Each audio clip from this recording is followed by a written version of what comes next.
Thank you. Wanted to touch on the world on fire that you mentioned, but let's start, if we could, with your references to Greenland and the Panama Canal, so forth. Can you assure the world that as you try to get control of these areas, you are not going to use military or economic coercion? No. And can you tell us a little bit about what your plan is? Are you going to negotiate a new treaty? Are you going to ask the Canadians to hold a vote? What is the strategy? Yeah, I can't assure you, you're talking about Panama and Greenland. No, I can't assure you on either of those two. But I can say this, we need them for economic security. The Panama Canal was built for our military. I'm not going to commit to that now. It might be that you'll have to do something. Look, the Panama Canal is vital to our country. It's being operated by China. China. And we gave the Panama Canal to Panama. We didn't give it to China. And they've abused it. They've abused that gift. It should have never been made, by the way. Giving the Panama Canal is why Jimmy Carter lost the election, in my opinion, more so maybe than the hostages. The hostages were a big deal.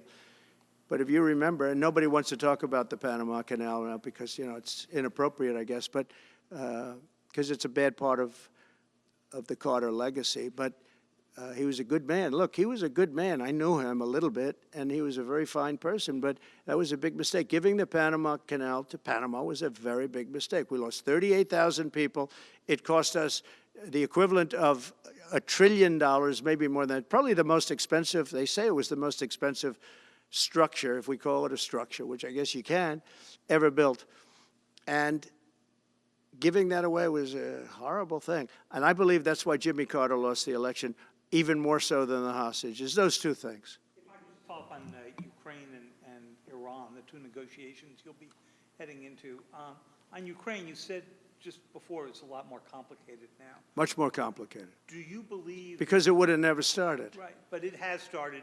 You've well, got not only started, the cities are largely knocked down. So you've got like what you've got. At this point, to hold on to leverage in dealing with President Putin, would you make a commitment to the Ukrainians that you will keep supporting them during the negotiations? Well, I wouldn't tell you if that were the case. Would you make a commitment to provide a security guarantee if they do enter into an armistice or a ceasefire along the lines that the French and the Germans? So, you know, a big part of the problem was Russia for many, many years, long before Putin said you could never have NATO involved with Ukraine. Now, they've said that. That's been like written in stone.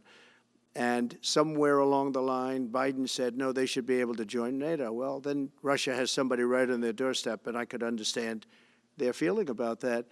But there were a lot of mistakes made in that negotiation. And when I heard the way that Biden was negotiating, I said, you're going to end up in a war.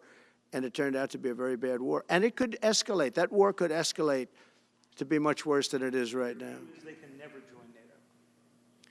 Well, my view is that it was always understood. In fact, I believe that they had a deal, and then Biden broke it. They had a deal which would have been a satisfactory deal to Ukraine and everybody else, but that Biden said, no, you have to be able to join NATO. And that's always been, and nobody knows more about NATO than I. You know, years ago when I first started this, I didn't know too much about NATO, but I got it right anyway. I said they're taking advantage. I'm the one that got, and the Secretary General was here, as you know, 2 weeks ago, saying that if it weren't for me, NATO wouldn't even exist right now, because I raised from countries that weren't paying their bills. At that time, 28 countries, 20 of them were not paying their bills, 21 to be exact. They weren't paying, or they were paying a very small portion. And I raised over $680 billion, that was the number he gave, by saying, if you don't pay, we're not going to protect you. And as soon as I said that, the money came pouring in. But Obama could have said it. Other people could have said it. Bush could have said it. Nobody said it but me. I took a lot of heat. They said, oh, that's a threatening statement. Well, they weren't paying their bills. I said, we're not going to protect you if you're not paying the bills. So in a true sense, I saved NATO, but NATO's taken advantage of us. And one of the problems that I have, and I've said it openly, I said it to President Zelensky, Europe is in for a tiny fraction of the money that we're in. Now, whether you like that situation or not, Europe is much more affected than the United States. We have a thing called the ocean in between us, right? Why are we in for billions and billions of dollars more money than Europe? And you know, they're a similar size, a little smaller, but they're a similar size economy as the United States when you add them up. And yet Europe is in for a small fraction of the number the United States is in.